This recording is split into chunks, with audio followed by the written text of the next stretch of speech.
Namaste.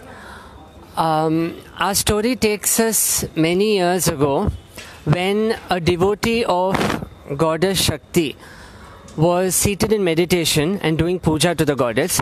He was a true bhakt. So as it often happens, many people were jealous of his bhakti, his true bhakti. Is it really jealousy, or did the goddess want to show who was the true bhakt? That we'll never know.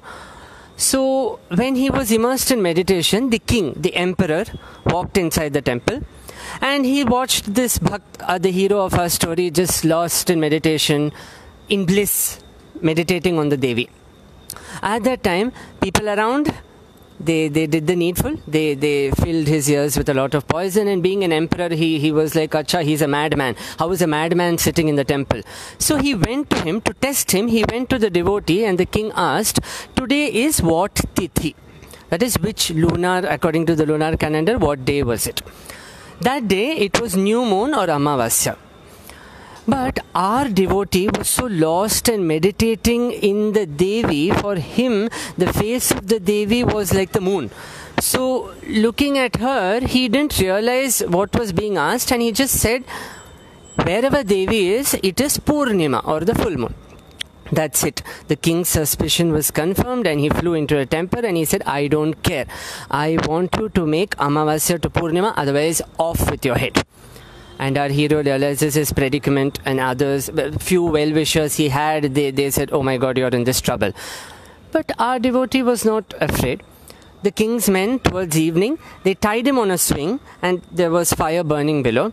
And slowly, one by one, this swing was being lowered to the fire, because the world considered him a madman.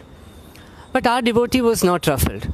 And as he was being lowered in the fire, across the Amavasya night, he starts a composition in praise of the goddess. He starts by describing how she is like the rising sun, the redness of the rising sun. Whenever life is dark, through the night dark sky, we have the early morning red rays, streaks of red that come and give us hope, that subah ho gayi mamo, in other words.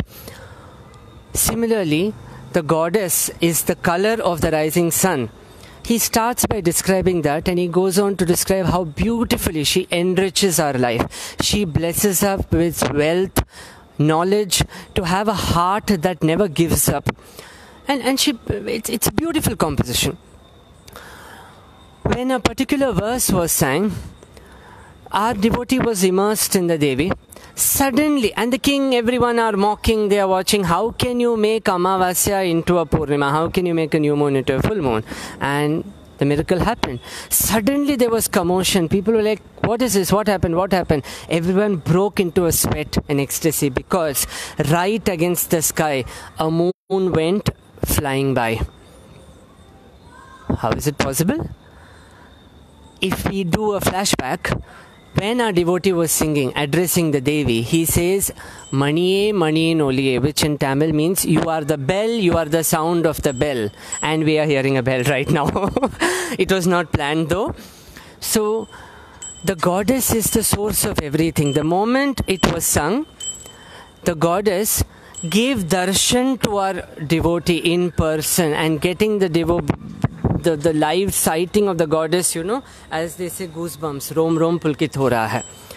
But for others, because they were not believers, they didn't get the darshan of the goddess, but the goddess threw her earring across the sky, and the earring shined like the moon. Today, those 100 verses are known as Abhirami Andati, because the name of goddess Parvati in that temple, Amrita Kateshwara, where Shiva is in the form of the Amrita Kalasha himself that was removed during the churning of the ocean. The goddess is Abhirami, meaning she who enraptures her, she who is so charming, being the mother of the universe. The Abhirami Andati are those verses. One of the important message of this story is, we may be going through a tough time, we may be going through a dark time, we may feel it is Amavasya, that there is no moon. But if we just open our heart a little bit, just a wee bit, Bhavani will bargain, the mother of the universe in the form of the Guru, as the Lalita Sahasranama says, Guru Mandala Rupini. She will bargain. She will make our lives hers, and she will make every moment bliss, every moment filled with joy. Every day, like she rushed to the predicament of a devotee by actually making a new moon into a full moon, by flinging her ear ornament across the sky. She will take charge of each of our lives, and she will transform each time we feel down. Every day will be a full moon filled with knowledge, passion, wealth, and everything.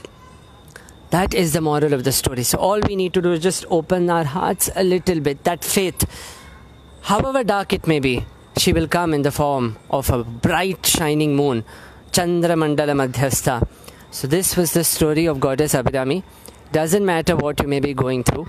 As Rumi says, you must keep breaking your heart till you open it, till you find it. So apparently the Bhakta was punished by the king. But was it really a punishment? If that had not happened, he wouldn't have composed these verses, and he wouldn't have stood there as a testament that faith works, devotion works, no matter what. Everything is her Leela. Have a wonderful day. Have a blessed day. May we all have full moons every single moment. Jai Gurudev.